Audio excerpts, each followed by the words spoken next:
Hello everyone, we will receive more news about Miami Dolphins, but before that, don't forget to subscribe and leave your like. Finsider question of the day, will he fix it edition.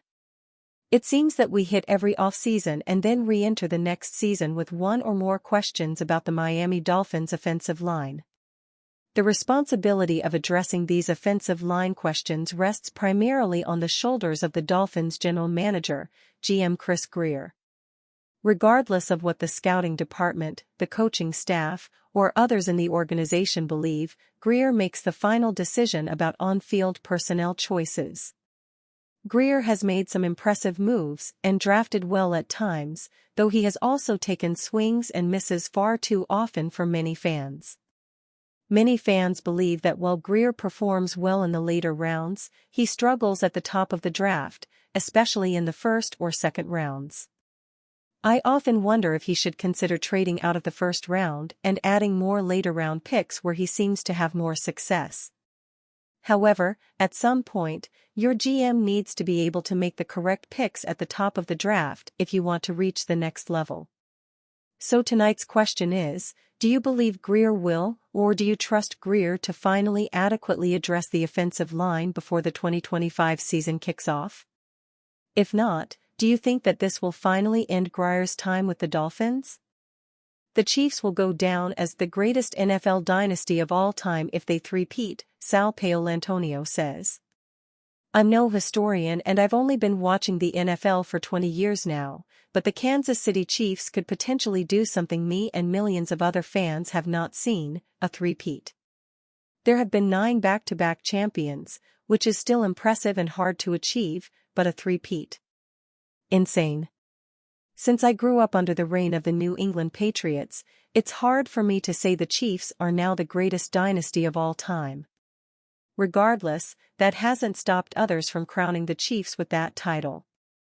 On today's episode of The Dan Patrick Show, ESPN national correspondent Sal Paolantonio sang high praise of the four-headed monster in KC, Andy Reid, Steve Spagnuolo, Travis Kelce, and Patrick Mahomes.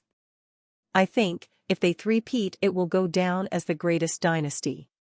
Without a doubt, Paolantonio told Patrick. Paolantonio added that the likes of the 1967 to 1968 Green Bay Packers, the Pittsburgh Steelers of the late 70s early 80s, the San Francisco 49ers, 1982, 1985, 1989 to 1990, the 90s Dallas Cowboys and the Patriots, 2001 to 2018, could move over. As a Cowboys fan, it pains me to admit that this Chiefs team has eclipsed the boys.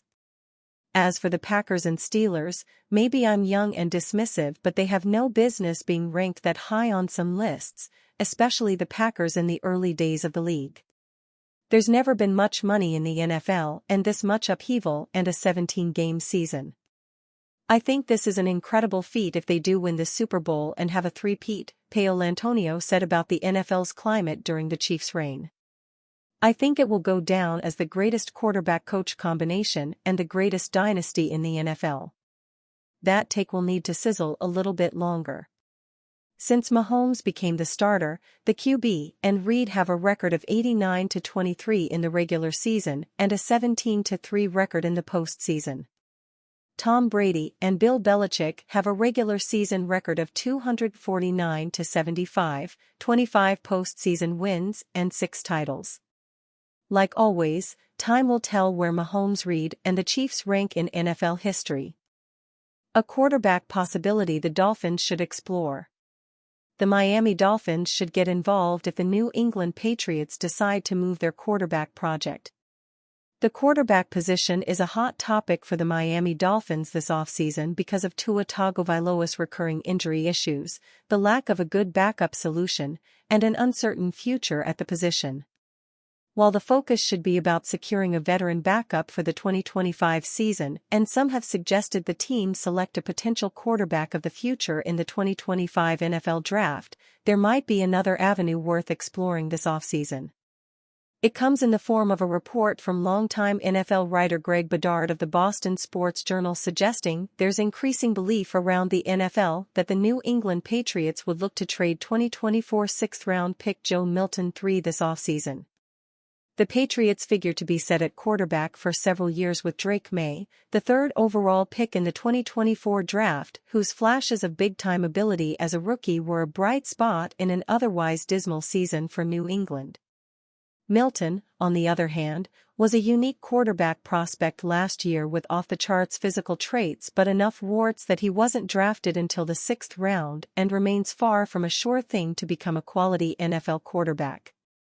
But Milton opened a lot of eyes with a brilliant performance in the Patriots season finale, even though it did come against mostly Buffalo Bills backups after they had locked up the second seed in the AFC playoffs.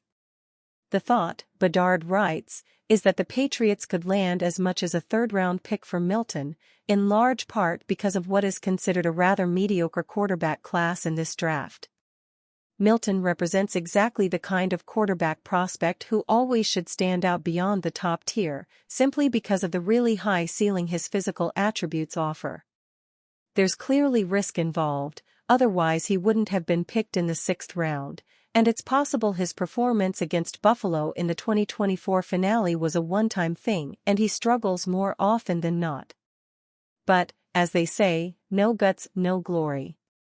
If New England is willing to trade him, it should be worth a shot for any team not completely set at quarterback for the next several years just in case he maxes out his potential. While the Dolphins are committed to Tua Tagovailoa for the next 2 years, they should explore any opportunity to find a long-term answer at quarterback when it comes up because of the injury cloud that will hang over his head until his career is over. Milton is under contract for the next 3 years at a very low cap number, so he could sit behind Tagovailoa to continue developing his game over the next 2 seasons, and the Dolphins still could go find a veteran to serve as the main backup in the meantime. If New England does decide to trade Milton and the asking price indeed is a third-round pick, we'll just remind everyone the Dolphins used a third-round pick on Channing Tindall in 2022 and all they've gotten out of him through 3 seasons is special teams work. The Dolphins also will have 2 third-round picks this year because of the compensatory selection they'll get for the free agent departure of Robert Hunt, and taking a shot at a quarterback with physical traits that resemble those of Josh Allen seems like a good gamble. Now, would New England refrain from trading Milton within the division for fear he could come back and defeat them? Possibly, but the Patriots also are going to do what's in their best interest, and it's not like trades between division rivals never happen. In fact, one trade suggested by an NFL executive involved the Dolphins sending Tyreek Hill to the Patriots. While we don't advocate that kind of move because the Dolphins need to win now and Hill is important to that cause, if Miami decided it needed to move Hill, then it would make sense to see if the Patriots would include Milton in a package for him. In the final analysis, it's entirely possible that the Patriots will do nothing and keep Milton as a backup.